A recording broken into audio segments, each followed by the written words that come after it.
A seguir, Jornal das 6. Boa noite, fique conosco. Começa agora mais uma edição do Jornal das 6.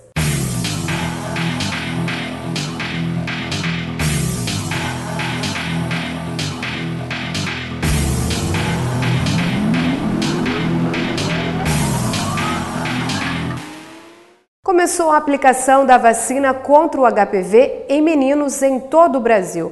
E este ano também vacina contra a meningite C.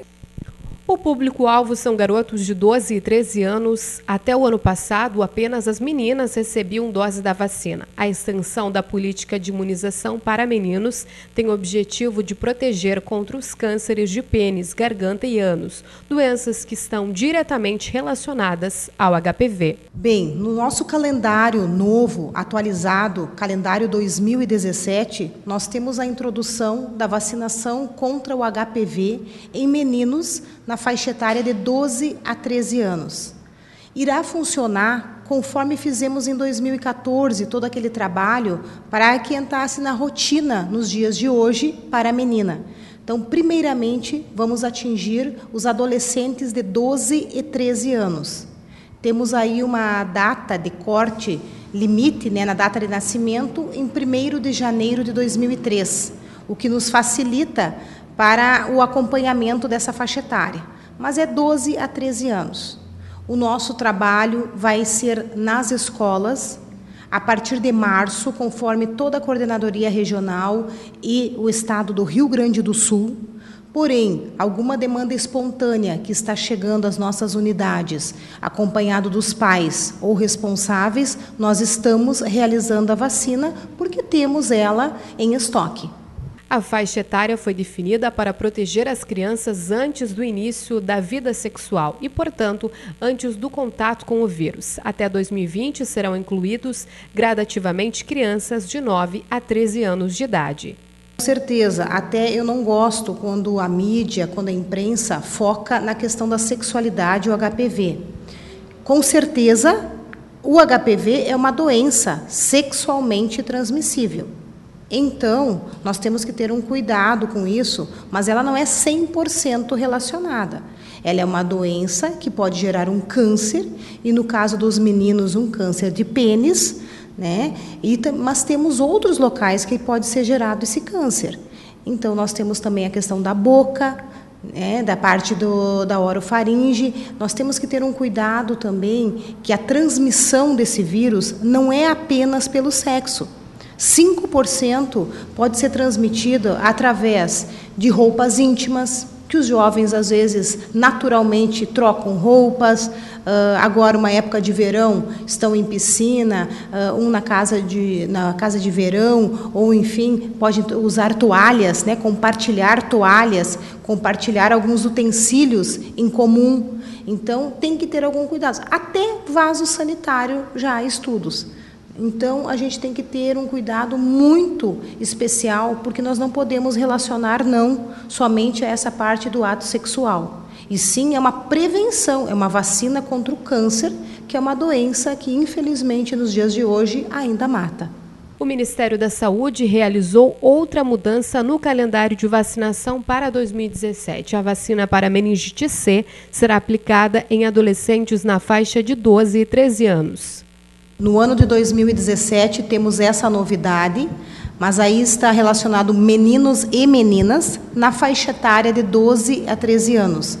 É um reforço contra a meningite do tipo C, então é a vacina meningocócica C, que ela vai ser realizada também nesse contexto da escola em março, juntamente, porque essa vacina ainda não chegou até nós, e ela vai ser o nosso segundo reforço para a criança que iniciou o esquema. Muitos desses jovens não tiveram oportunidade dessa vacina, porque na época não existia na faixa etária deles, que é na primeira infância. Então, para eles será a primeira dose. No futuro, após entrar em rotina em 2020, ela se torna, sim, uma vacina daí como segundo reforço. Até 2016, a meningite C estava disponível apenas para crianças entre 3 meses e 4 anos. A doença continua sendo identificada como de maior frequência nos postos de saúde, cerca de 60% a 70% dos casos, e apresenta rápida evolução, gravidade e letalidade com potencial epidêmico. A meningite, ela é uma doença bacteriana, mas ela está muito relacionada a esse tipo da meningocócica C, a infecções, a gente chama do trato respiratório superior, ou da nasofaringe, né? Os adolescentes nessa faixa etária têm muito risco, e geralmente eles ocorrem a sinusite, doenças como amidalite, então eles têm uma facilidade em adquirir essas doenças respiratórias e elas se tornam muito repetitivas. Então, a doença meningocócica C se torna oportunista. Ela vem, a bactéria vem, se instala, o organismo está com a imunidade baixa e propicia a doença a ser desenvolvida. É uma prevenção maravilhosa. Essa vacina já existe na rede privada, né, para essa faixa etária, mas na rede pública a introdução será este ano também. Hoje nós temos ela na faixa etária dos 3 meses, 5 meses e o reforço de 1 ano a 5 meses. O quantitativo para essa demanda dos adolescentes ainda não. Somente o HPV para os meninos e meninas, né? Porque hoje a rotina é para meninas de 9 anos, e o HPV, então, para os meninos também, por nós termos em estoque. Mas a meningocócica C ainda não. Andréia Amorim foi coordenadora de imunização por mais de 3 anos. Nos próximos dias deixa o cargo e assume como secretária adjunta na Secretaria Municipal de Saúde. Eu desenvolvi um trabalho aqui, então, após a aposentadoria da enfermeira Silvia Wasserman, de 3 anos e meio. Então, eu fui coordenadora do programa de imunizações e rede de frio de todo o município. E agora fui convidada, junto ao secretário Josias, né, e ao nosso prefeito Valdir Eck, para compor, então, a auxiliar Josias na parte técnica como secretária adjunta. Então, estou iniciando, na verdade, nós estamos fazendo um processo de transição. Até a semana que vem, com certeza, já temos uma enfermeira que irá me substituir aqui.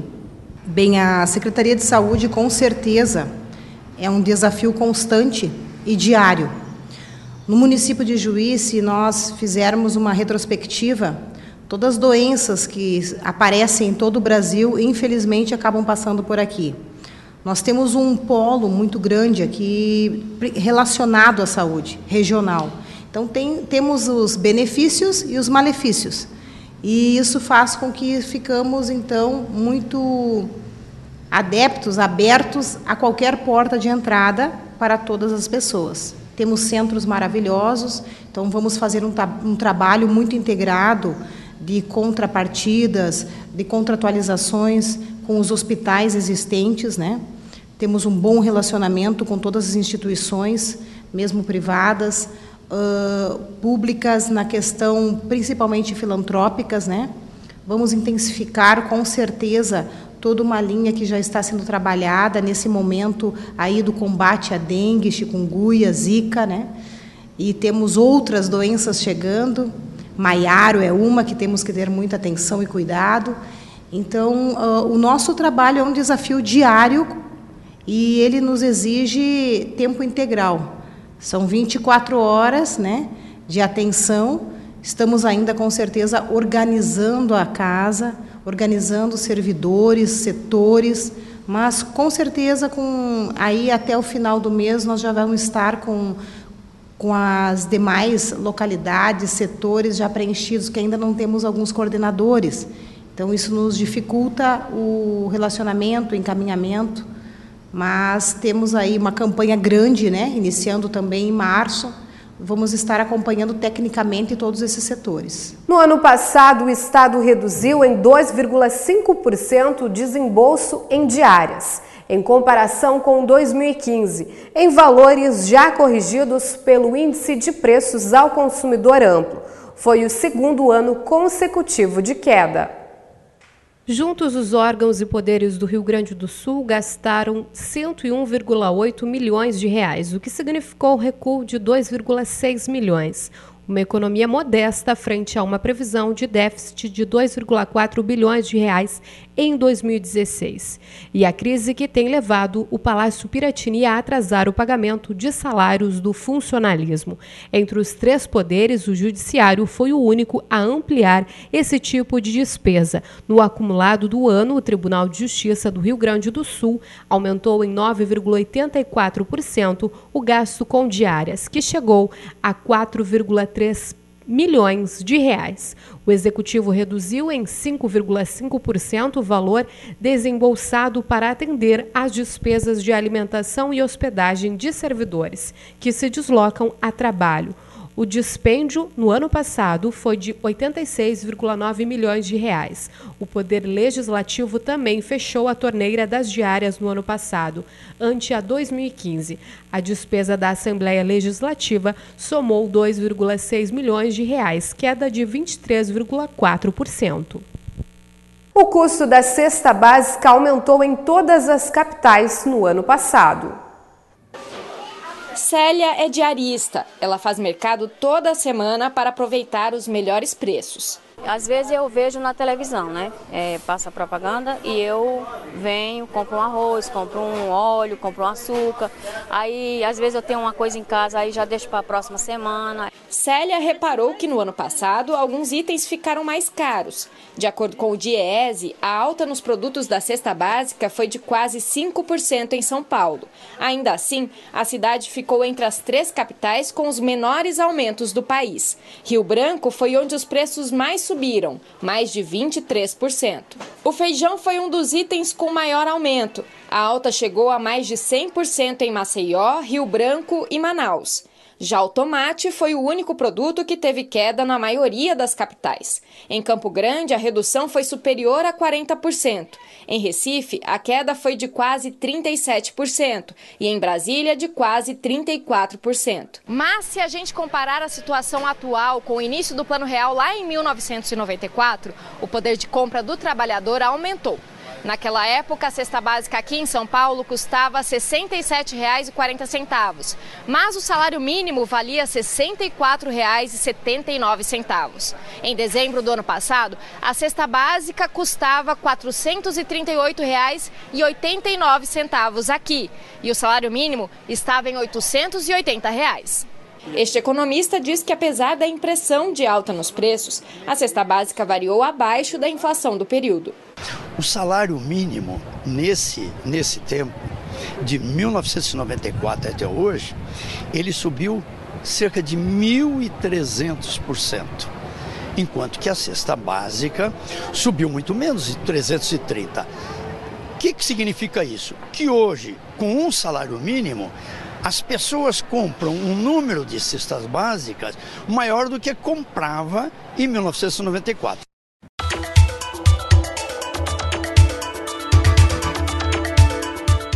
Nossa conversa agora com o prefeito Valdir Reck, que assumiu seu 4º mandato no dia 1º de janeiro.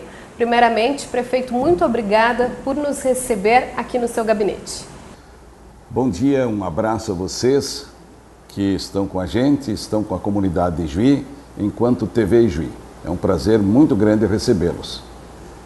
Prefeito, nestes primeiros dias, na verdade, o senhor já tem uma longa experiência na política, né? E como prefeito também já foram 12 anos. Mas podemos dizer que agora é um período de readaptação, né? Quais são as prioridades nestes primeiros dias? E também gostaria que o senhor salientasse aos nossos telespectadores qual foi a verba que ficou disponível, né, no governo da administração anterior. Bem, a nossa trajetória enquanto homem público, ela nunca se descuidou do conhecimento que precisamos ter nos vários momentos da vida, tanto municipal, até mesmo estadual e nacional.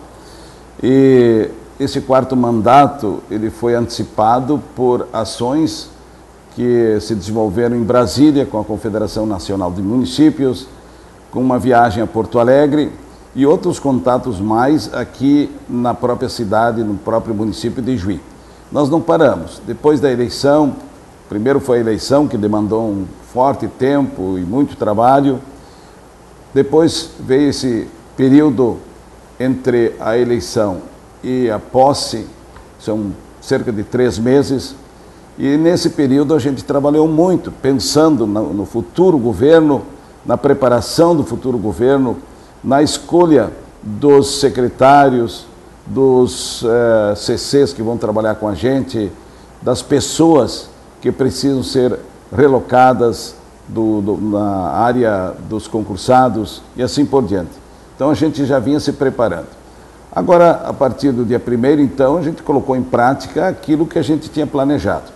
Nós começamos também com atividades externas, porém fomos surpreendidos no sábado com aquela chuva forte, aquele temporal que provocou inundações, enxurradas e fez com que a nossa equipe de obras urbanas precisou dedicar os primeiros dias só na recuperação desses pontos atingidos, melhorando as condições para as famílias que foram atingidas, inclusive lavando casas no seu interior. Isso também foi realizado pela nossa equipe de obras. Isso, de certa forma, está resolvido. Mas agora temos uma outra demanda. Nós queremos mapear todos os pontos críticos, os pontos inabitáveis, aqueles que estão sujeitos a problemas de enxurrada ou que sejam moradias em locais de APPs proibidos de habitar. Então, tudo isso já está na nossa pauta de trabalho e de busca para solucionarmos ou fazermos aquilo que deve ser feito. Porém, nós tínhamos projetado também outras atividades. Por exemplo, a limpeza urbana, a começar pela roçada, pela limpeza dos cemitérios, especialmente o jardim, com a chuva intensa, com o calor forte que temos. Esse mato, ele viceja, ele cresce com muita velocidade. Os trevos e assim por diante. Então, estamos com as nossas atividades externas um tanto prejudicadas em função do problema ocorrido no sábado. De resto, nós também estamos com o pessoal do interior. Já ontem começamos alguma atividade na recuperação de estradas do interior. Só que o que foi feito ontem, certamente a chuva já está levando hoje. E, de resto, também a atividade de posse dos secretários, que aconteceu no sábado, na segunda-feira. Durante todo o dia a gente deu posse nas respectivas secretarias. Por quê? Porque a gente queria estabelecer um contato, como sempre fizemos no passado também, com os servidores da área, dizendo do porquê da nossa volta, o que nós almejamos com o nosso retorno à frente do Executivo Municipal. Também nós tivemos momentos muito interessantes, momentos que proporcionaram um retorno nesse convívio da posse, por parte de servidores, por parte dos contatos que a gente já estabeleceu. E estamos debruçados também sobre demandas, podemos dizer assim, reprimidas. Nós temos obras em andamento ou paralisadas. Nós estamos com muita atenção para a pedreira municipal. Ali existe uma demanda que vai requerer muito esforço de nossa parte e que não vai ser resolvida tão já. Essa demanda que diz respeito ao esgotamento sanitário, especialmente.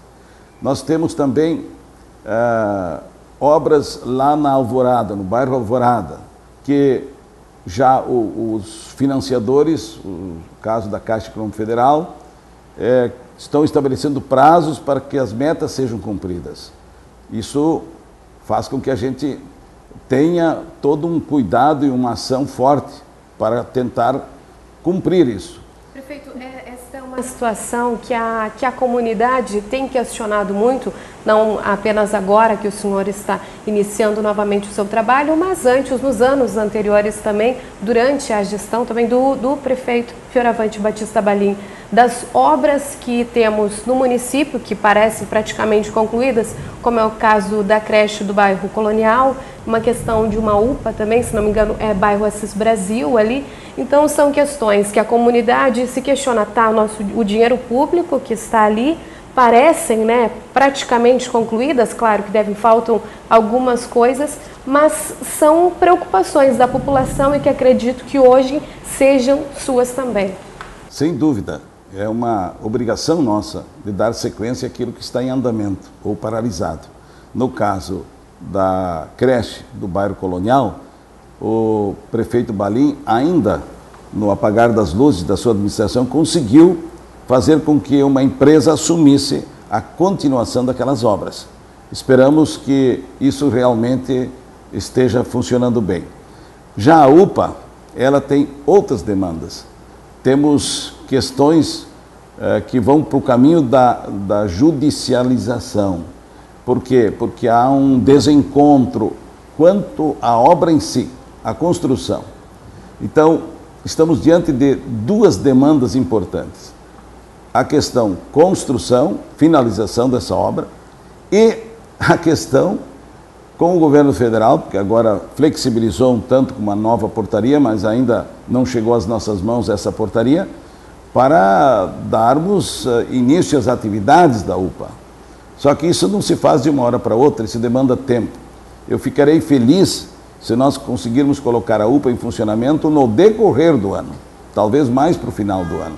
E até porque, eu vou ser sincero, a UPA não faz muita falta para Ijuí. Nós temos o nosso postão 24 horas, que corresponde em grande parte àquilo que se espera da UPA. E temos, não distante da UPA, 3 hospitais. Então, a UPA, nós vamos, claro, fazer valer esse dinheiro investido, porque ele existe, está ali, não dá para fugir mais desse compromisso, mas com muito cuidado e muita cautela. E sem aquela preocupação de velocidade, porque não há prejuízos no atendimento à população. Mas tem outras demandas também, como calçamento no interior, temos emendas para serem encaminhadas na execução de obras. Ainda nesta semana recebemos a confirmação de emendas liberadas pelo deputado Pompeu de Matos, no valor de 1.050.000 reais, destinando 200 mil para o Hospital Bom Pastor, 350 mil para a execução de pelo menos o início ou grande parte da arquibancada da pista de rodeios e outros 500 mil para a execução de asfalto de algumas vias urbanas já devidamente definidas aí na região do Pindorama, na região da linha 3, por aí.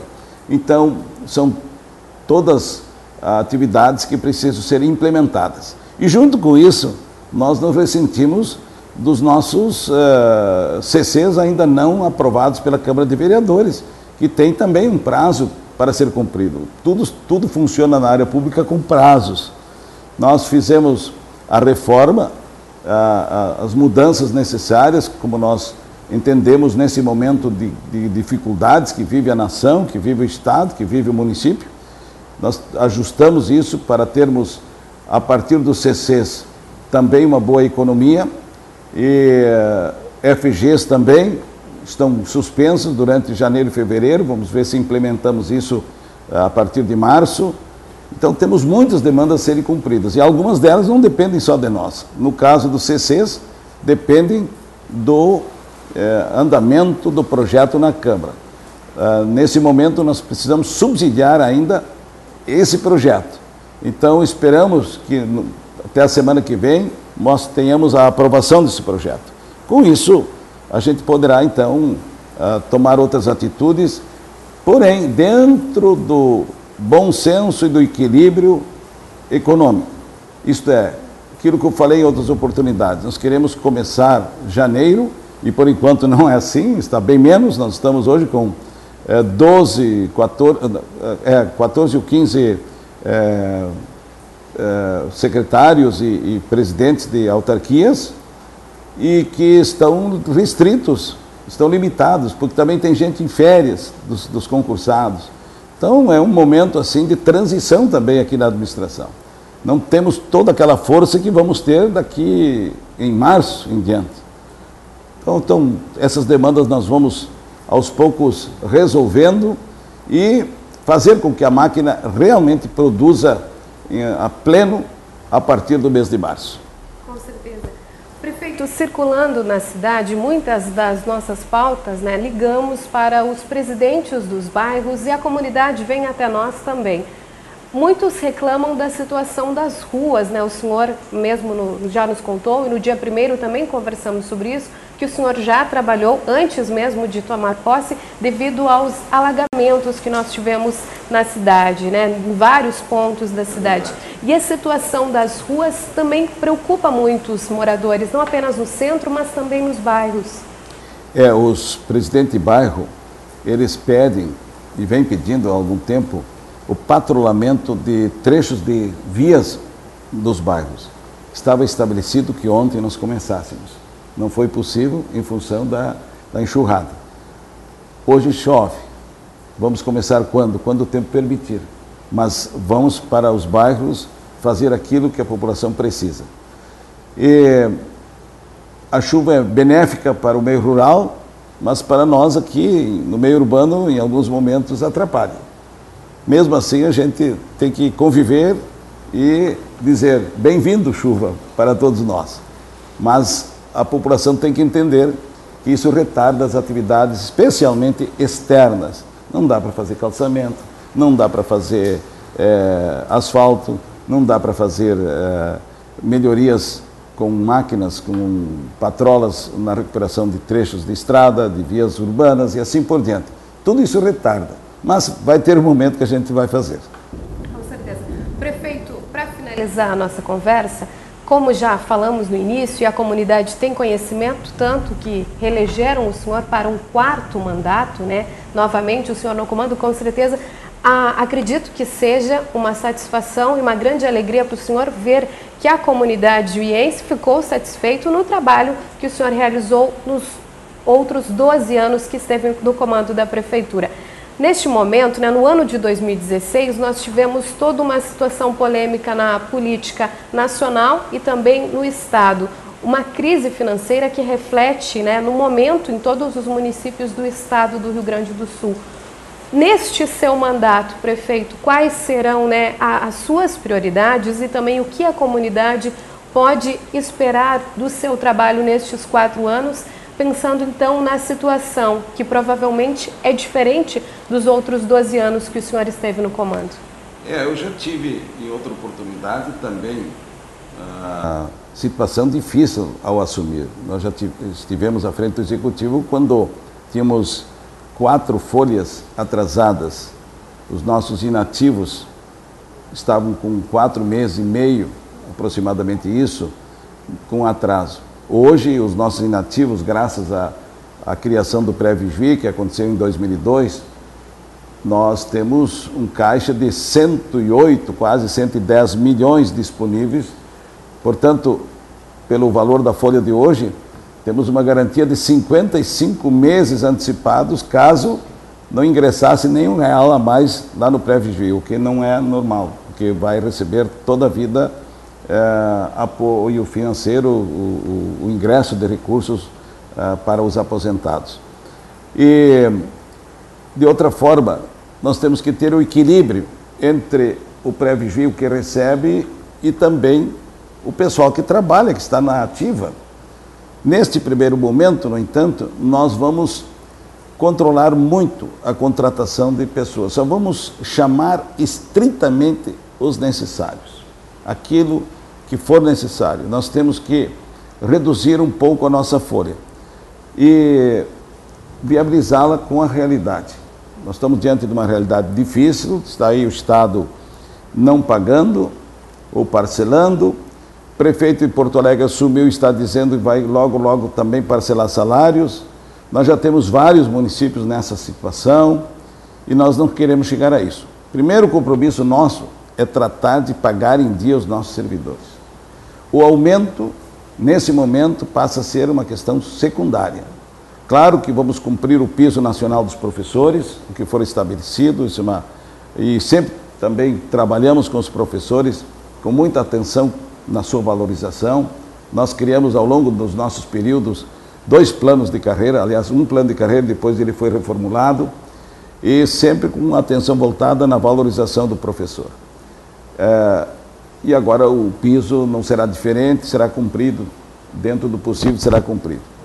E os demais servidores, eles também têm um crescimento vegetativo, independente do aumento que se conceder ou não, haverá, calcula-se, segundo assessores que tratam dessa matéria, o aumento vegetativo da folha em Juí, ele gira entre 3,5% e 4%, você considerando a média de 5 anos. Na média de 5 anos, o servidor, se não ganhasse nenhum aumento, ele automaticamente recebe esse aumento vegetativo. Então, temos que calcular isso, porque o caixa é único. Então, nós, mesmo assim, com todo esse quadro que existe em termos nacionais e estaduais, nós vamos avaliar bem o que poderá ser feito em termos de reposição. Porque a nossa preocupação é sempre em melhorar, em oferecer um estímulo adequado ao nosso servidor para que ele possa, também a partir do salário, ter um desempenho adequado. Porém, a nossa experiência mostra que a gente tem muito o que fazer. Trabalho, trabalho, trabalho. E agradeço, através de você, Luana, que me permite isso, e a TV Juí, agradeço muito a população de Juí, porque o retorno uma vez eleito, é uma situação. Na segunda já é diferente, há um passado para ser avaliado. Na terceira, muito mais. E se na quarta a gente volta, é porque o povo realmente confia. E a gente não pode decepcionar a nossa população. Esses 28.502 votos, quase oferecendo o dobro do segundo, o nosso concorrente, e que eu também prezo a participação, porque a democracia é isso, nos exige que a gente tenha muito cuidado com as finanças, com o dinheiro público. Nós vamos tentar renegociar valores, contratos, tentar rever para que tenhamos mais recursos para a população em geral em obras e serviços de qualidade. Então, agradeço a todos de coração mesmo pelo voto e queremos honrar esse voto da nossa população. E, ao mesmo tempo, aproveitar mais uma vez para dizer que estamos felizes aqui e que Deus nos abençoe para um ano de prosperidade. 2017, eu tenho aquela convicção, eu sou bastante otimista. Eu acredito que o Brasil começa a se recuperar em 2017. E aí será bom para muita gente. Esperamos que isso aconteça. E, para além disso, nós esperamos também a cooperação da população. Cada um precisa ajudar. Cada um tem que fazer sua parte. Não esperar tudo da prefeitura. Porque todo deslocamento para desobstruir uma simples boca de lobo que alguém pode fazer com as próprias mãos, como já aconteceu, o que foi visto nos alagamentos de sábado, quando um colchão acabou obstruindo a passagem da água e gerando inundação. Isso não pode acontecer. Os vizinhos, as pessoas também devem olhar para isso e ajudar. Porque é uma questão de conscientização, cada um fazendo sua parte. Né? Exatamente. Eu sempre digo isso, que se cada um fizer sua parte, o todo fecha bonito.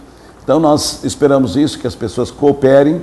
Nós vamos sim ter equipes para atuar, mas a gente não chega sempre na hora adequada, às vezes, para atender ou impedir que ocorra uma situação maior. As pessoas têm que ajudar. Esse caso do colchão de sábado é um exemplo típico de descaso. E nós precisamos fazer com que as pessoas entendam que o município não é só do prefeito, o município é de todos. Com certeza. Muito obrigada pela sua atenção, prefeito. Com certeza é importante esse esclarecimento, essa sua conversa com a comunidade nestes primeiros dias do seu 4º mandato. Muito obrigada. Muito obrigado, Luana. Obrigado, TV Juí. E nós queremos ter muitos contatos com vocês, porque realmente a gente precisa passar essas orientações para a população. Eu vou fazer isso também em caráter pessoal, quando a gente estiver em andamento com os projetos hortas domésticas, com os amigos do papel que nós vamos implementar e assim por diante. A gente vai chegar no bairro, conversar com a nossa gente, aqui no centro, conversar com as pessoas, porque nós vemos tanta coisa equivocada, gente lavando calçada com detergente. Isso não se pode mais esperar nos dias de hoje. A calçada simplesmente a gente varre. Não precisa estar lavando, gastando água e pior, levando para o meio ambiente detergentes e outros tipos de sabões e assim por diante, que geram o quê? Agressão à natureza. Então nós vamos trabalhar forte nessa linha também. Mas, mais uma vez, muito obrigado. Esta foi a entrevista com o prefeito Valdir Reck, então, que iniciou no dia 1º de janeiro seu 4º mandato.